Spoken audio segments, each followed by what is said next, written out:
अरे क्या कर रही हो? सिग्नल नहीं खुला अभी।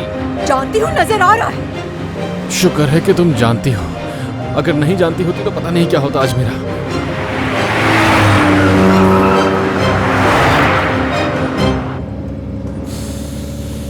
यार भाई एक बात बताऊं मैं तुम्हें, मैं मूवीज में ये वाला सीन देखकर पागल हो जाया करता था।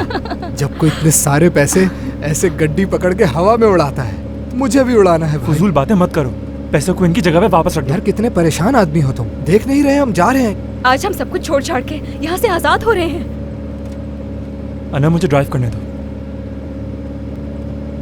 लेकिन एक बात बताऊं तुम्हें, जितने पैसे कैप्टन को देने थे उससे ज्यादा है हमारे पास। मैं तो ये सोच रहा हूँ कि जर्मनी पहुंचते ही सबसे पहले वेकेशंस पर जाएंगे।